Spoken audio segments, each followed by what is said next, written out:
Hoy vamos a meternos en la mente de un auténtico maestro de la fotografía, Elliott Erwitt.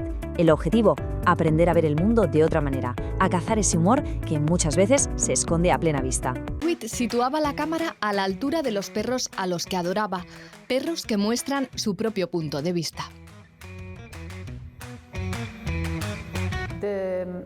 Era muy empático y único, nos cuenta la comisaria. Los fotografiaba como si fueran seres humanos y lo bueno de sus fotos es que sacaba su personalidad. Abría los ojos a la vida cotidiana, disparaba sin plan previo y dejaba que la belleza del instante le atrapara. En calles, playas y museos, fotos robadas salpicadas de humor agudo, sin juicio sobre sus modelos.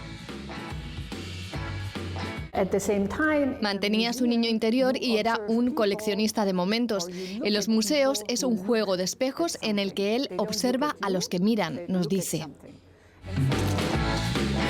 Presidente de la agencia Magnum, en la que entró gracias a Robert Capa, como fotoperiodista captó imágenes icónicas en los 70 alrededor del mundo.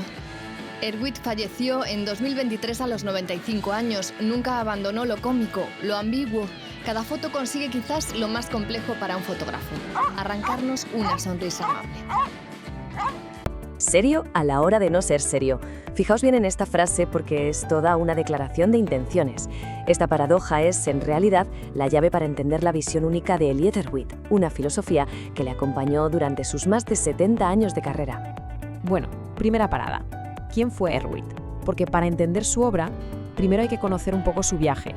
Su historia personal es lo que, al final, va a moldear esa mirada tan particular que tenía como observador. Erwitt era, sobre todo, un cronista de la comedia humana. Ojo, no se dedicaba simplemente a hacer fotos. Lo suyo era otra cosa. Capturaba esas pequeñas y a menudo divertidísimas absurdidades de la vida cotidiana. Y a través de ese humor tan sutil, nos ofrecía una crítica social inteligentísima y sin ninguna pretensión. Su vida estuvo marcado por la migración. Y eso, claro, moldeó su perspectiva. Le dio esa mirada de observador un poco distante, pero a la vez profundamente empática, capaz de ver la condición humana con una sensibilidad única. Pasamos al segundo punto, la esencia de su mirada. Ahora vamos a sumergirnos en qué es lo que define su estilo. Hablaremos de su uso del humor, de la luz y de la composición. Pensemos en su luz. Era siempre una luz suave, limpia. Él evitaba el dramatismo del alto contraste. ¿Para qué? Pues para que el foco de atención estuviera siempre en los sujetos, en la interacción humana. Ahora, las composiciones. Su genialidad estaba en crear escenas muy despejadas, casi minimalistas. De esta forma, un detalle que en principio era insignificante, de repente podía convertirse en el protagonista absoluto de la imagen. Y el humor, su humor era sutil. Nunca parecía forzado. Era como una chispa de ironía que aparecía sin avisar. De hecho, él mismo le puso un nombre a esto. Lo llamó ironía benévola.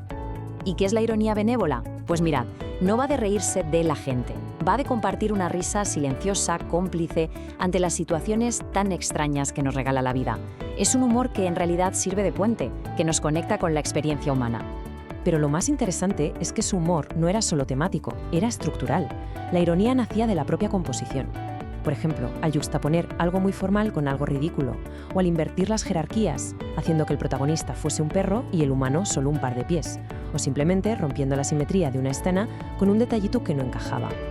Tercer punto, el método Erwitt.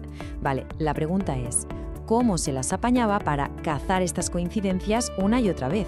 Pues vamos a analizar su método. Su método era increíblemente simple: ver, organizar y no pensar. Se trataba, primero, de reaccionar a lo que tenías delante, sin ideas preconcebidas. Después, de encontrar un cierto orden en medio del caos. Y por último, dejar que la intuición guiara el disparo. La técnica era solo la herramienta para poder reaccionar en ese instante preciso. Esto, por ejemplo, lo distingue mucho de su contemporáneo Cartier-Bresson. Mientras que Cartier-Bresson buscaba la perfección, el instante decisivo que revelaba una verdad universal, Erwitt buscaba otra cosa, el momento irónico, esa tensión humorística que se crea entre dos realidades que coexisten por un momento. Erwitt decía a menudo que la suerte jugaba un papel importante en su trabajo. Pero claro, su versión de la suerte no era pura casualidad. Era más bien la recompensa estar siempre preparado y a tener una paciencia infinita. Para él, la suerte es simplemente cuando la oportunidad se encuentra con una mente que está lista. Entramos en la cuarta sección, la gran lección. Y es que todo esto nos lleva a una conclusión muy potente que en realidad va mucho más allá de la fotografía. Y aquí está la clave de todo. La fotografía no solo nos muestra lo que vemos, sino que nos enseña cómo vemos. Desarrollar un estilo fotográfico no es más que eso, cultivar una perspectiva personal, una forma propia de mirar. La cámara, al final, es solo una excusa para compartir esa visión. Y vamos con la última parte, la número 5, un ejercicio de observación. Porque ¿cómo podemos poner en práctica toda esta filosofía? Pues con un ejercicio muy sencillo. La propuesta es salir a cazar la coincidencia. Durante un día salimos a la calle con la mente abierta. Hay que caminar despacio, ser receptivos. La idea no es buscar fotos de forma obsesiva, sino dejar que las coincidencias nos encuentren a nosotros. Buscar esas analogías visuales, las contradicciones, lo que no encaja. Y cuando se encuentre algo así, buscar ese pequeño gesto que rompe la escena.